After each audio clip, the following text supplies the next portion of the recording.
आप सभी को प्यार भरी नमस्कार।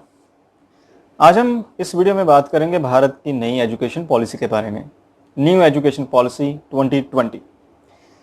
30 जुलाई 2020 को हमारे शिक्षा मंत्री ने नई एजुकेशन पॉलिसी को अनाउंस किया। इसमें क्या नया है, इसमें क्या होना चाहिए और क्या होना चाहिए था, आज हम इसी के बारे में इस वीडियो में बात करेंगे। इस पॉलिसी के बारे में बात करने से पहले मैं आपको बताना चाहूंगा कि भारत के संविधान के article 21A right to education, जिसे कि 84th अमेंडमेंट 2009 में ऐड किया गया, भारत के सभी बच्चों के लिए जिनकी उम्र 6 से 14 साल है, शिक्षा अनिवार्य है। और ये हमारे स्टेट्स और हमारी सरकार की जिम्मेवारी है कि इन बच्चों को फ्री एजुकेशन दी जाए। भारत के संविधान का article 45 directive principle of state policy के अधीन जो आता है, उसमें भी ये कहा गया है कि 6 साल तक के बच्चों के लिए फ्री एजुकेशन और चाइल्ड केयर जो है उनके लिए होना जरूरी है और ये हमारी सरकारों की जिम्मेवारी है। अब हम बात करते हैं भारत की नई एजुकेशन पॉलिसी के बारे में। मैं आपको बता दूं कि इससे पहले 1968 यानी कि 1968 और 1986 में 2 बार जो है हमारी एजुकेशन पॉलिसी का रीवैम्प हो चुका है। अब कई जो है सालों के बाद हमारी सरकार ने ये समझा, ये सोचा कि हमारी एजुकेशन पॉलिसी में जो है कुछ बदलाव अभी जरूरी हैं। क्या है इस नई पॉलिसी में, आज हम बताते हैं आपको इस वीडियो में। देखिए, पहली से 12वीं तक की जो कक्षाएं हैं उनके बारे में आपको सभी को तो पता होगा। अब इसे जो है पूरी तरह चेंज कर दिया गया है। किस तरह चेंज कर दिया गया है? इसे स्टेजेस में डिवाइड कर दिया गया है। इस पॉलिसी को अगर मैं बताऊं तो एक टर्म जो भारतीय सरकार 5-3-3-4, अब इसका क्या मतलब है? देखिए, जो बच्चे की 3 से 6 साल की जो उम्र है उसे जो है फाउंडेशन स्टेज जो है माना गया है। उसमें बच्चों का जो है प्री स्कूल यानी कि आंगनवाड़ी जो है इस तरह से उन्हें पढ़ाया जाएगा। फिर जब उनकी उम्र 6 हो जाएगी, 6 से 8 तक क्लास पहली और दूसरी, उन्हें मल्टी लेवल एक्टिविटी के द्वारा पढ़ाया जाएगा।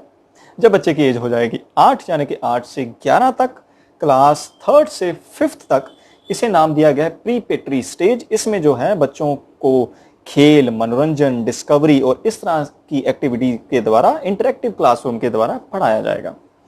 अब बच्चे की उम्र हो गई है 11 से 14, 6ठी और 8वीं क्लास तक। इसे नाम दिया गया है, स्टेज को नाम दिया गया है मिडिल स्टेज। इसमें बच्चों को एक्सपीरियंशियल जो है लर्निंग करवाई जाएगी। इसमें बच्चों को science, mathematics, arts, social science और ह्यूमैनिटीज जैसे सब्जेक्ट जो हैं वो पढ़ाए जाएंगे। अब जो है एज आ गई है आपकी 14 से 18 यानी कि 9वीं से 12वीं तक की कक्षा। अब इसमें बड़ा बदलाव क्या है? इसमें बड़ा बदलाव ये है कि अब आपके पास जो है फ्लेक्सिबिलिटी है कोई भी विषय चुनने के लिए। जी हाँ, पहले क्या था कि आप अगर 10वीं पास कर लेते थे तब आपको या तो फिर साइंस लेनी पड़ती थी, या फिर कॉमर्स लेनी पड़ती थी, या फिर सिंपल आर्ट्स। बट अब क्या है, आप जो भी विषय पढ़ना चाहें वो आप 12वीं तक पढ़ सकते हैं बिना किसी चिंता के। ये भी भारत सरकार ने इस नई पॉलिसी में ऐड किया है कि आप जो है अब अपने आप को सेल्फ असेस करेंगे। सेल्फ असेस, इसका क्या मतलब? आपने सुना होगा कि जब आपको रिपोर्ट कार्ड मिलता है स्कूल से तो उसमें आपके टीचर्स आपको जो है असेस करते हैं, आपको नंबर देते हैं। बट इस पॉलिसी में आप खुद को भी नंबर देंगे। जी हाँ, आप अपने रिपोर्ट कार्ड में खुद को भी सेल्फ असेस करेंगे और आपके साथ पढ़ने वाले बच्चे भी जो हैं आपको असेसमेंट देंगे और आपका जो रिपोर्ट कार्ड होगा उसमें वो नंबर जुड़ेंगे। भारत सरकार ये कहती है कि इस एजुकेशन पॉलिसी में जो है 5वीं तक के जो बच्चे हैं उन्हें उनकी मदर टंग, होम लैंग्वेज या रीजनल लैंग्वेज में पढ़ाया जाए। देखिए, सरकार ने यह भी कहा है कि हम ये किसी पर भी इम्पोज नहीं कर रहे हैं। अगर आप चाहें तो किसी भी भाषा में पढ़ सकते हैं। देखिए, मेरा यहाँ पर ये मत होगा कि भारत सरकार को जो इंग्लिश लैंग्वेज है उसे भी प्रायोरिटाइज करना चाहिए, क्योंकि ये एक इंटरनेशनल कम्युनिकेशन लैंग्वेज है और इसमें बहुत सारी स्टडीज़ हैं इंटरनेशनली। बच्चों को अगर आप यूनिवर्सल बनाना चाहते हैं तो मुझे लगता है कि इंग्लिश को भी सरकार को प्रायोरिटाइज कहीं ना कहीं करना होगा।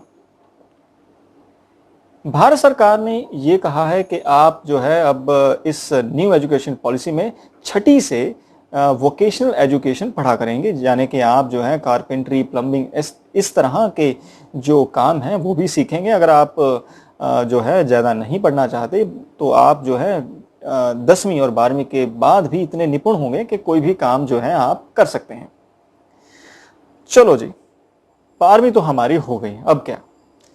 12वीं के बाद जो है एक नया स्ट्रक्चर जो अब आपके सामने है वो है 4 साल वाला। उसमें क्या नया है? देखिए, मैंने मान लीजिए कि बीटेक करनी है, मैंने बीटेक की डिग्री करनी शुरू कर दी और पहले साल मैंने वो पास भी कर ली, बट मुझे ये लग रहा है कि मैं इसे कंटिन्यू नहीं करना चाहूँगा। तो फिर क्या? जी हाँ, अब क्या होगा, न्यू पॉलिसी में आपको 1 साल की एजुकेशन के बाद दिया जाएगा सर्टिफिकेट। आपके जो नंबर हैं वो कैरिड फॉरवर्ड होंगे अगली किसी भी स्ट्रीम में जिसमें आप जाना चाहेंगे, यानी कि आपका वो पहला साल खराब नहीं होगा। मान लीजिए अगर आपका मन 2 साल बाद कर गया तो फिर क्या होगा? फिर आपको जो है एक डिप्लोमा डिग्री जो है डिप्लोमे की डिग्री दे दी जाएगी। 3 साल बाद आपको बैचलर डिग्री दी जाएगी और 4 साल बाद जो है आपको बैचलर रिसर्च डिग्री दी जाएगी। जी हाँ, और इसके बाद अगर आप एमए और एमएससी करना चाहें तो आपके लिए एमए और एमएससी अब रह जाएगी सिर्फ 1 साल की। जी हाँ, अगर आप चाहें तो अपने ग्रेजुएशन के तीसरे साल भी एमए और एमएससी कर सकते हैं, तब जो है आपकी एमए और एमएससी रह जाएगी सिर्फ 2 साल की। यानी कि वो जो प्रोग्राम है 4 साल के बाद 1 साल आप मास्टर्स करके 5 साल में आप मास्टर्स की डिग्री ले सकते हैं। सरकार ने एमफिल का जो कोर्स है उसे अब डिसकंटिन्यू कर दिया गया। जी हाँ, अब इस न्यू पॉलिसी में एमफिल नहीं करवाई जाएगी, नहीं होगी, ये मान लीजिए। भारत सरकार ने यह भी कहा है कि हम अपने एजुकेशन बजट को भी बढ़ा रहे हैं। पहले जो हम जीडीपी का 4.6 यानी कि 4.6% जीडीपी का हम एजुकेशन पर लगाते थे, अब हम इस न्यू पॉलिसी के द्वारा 6% जो है जीडीपी का एजुकेशन पर लगाएंगे।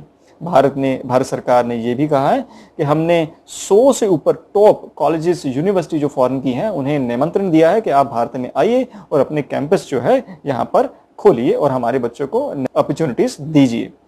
देखिए, ये तो क्रक्स था एजुकेशन पॉलिसी के बारे में जो कि अभी कुछ ही समय पहले भारत सरकार ने अनाउंस की है। मेरा इस पर अपना क्या मत है, मेरा इस पर क्या ओपिनियन है, मैं इस पॉलिसी के बारे में मोटे तौर पर यह कहूँगा कि ये एक बहुत अच्छा जो है एक रास्ता दिखाया गया है भारत सरकार के द्वारा। हमारे एजुकेशन सिस्टम में सुधार की ज़रूरत थी और ये एक अच्छा सुधार है। इसमें वोकेशनल एजुकेशन है, इसमें फ्लेक्सिबिलिटी है बच्चों के लिए। जो है बच्चे अपने +2 के बाद कह लीजिए कि भले नहीं रहेंगे, वो कोई भी स्ट्रीम में जाना चाहें तो वो जा सकते हैं, वो एक अच्छा कदम है। बट इसमें जो मुझे लगता है कि क्वेश्चन मार्क या प्रश्न चिन्ह है कि क्या हमारा भारत का जो इंफ्रास्ट्रक्चर है एजुकेशन का वो इसे हैंडल करने के लिए तैयार है या नहीं है, हमारे जो टीचर्स हैं क्या वो तैयार हैं या नहीं हैं, ये कुछ सवाल हैं। बट मैं आशा तो यही करूँगा कि जल्द से जल्द ये एजुकेशन पॉलिसी हमारे सिस्टम में आए और भारत की जो एजुकेशन स्थिति है उसमें जो है सुधार आए। इसी कामना के साथ मैं आप सभी को अलविदा कहूँगा। अगर आपको मेरी वीडियो अच्छी लगी तो वीडियो को लाइक ज़रूर कीजिए, शेयर ज़रूर कीजिए और हमारा चैनल सब्सक्राइब ज़रूर कीजिए। धन्यवाद।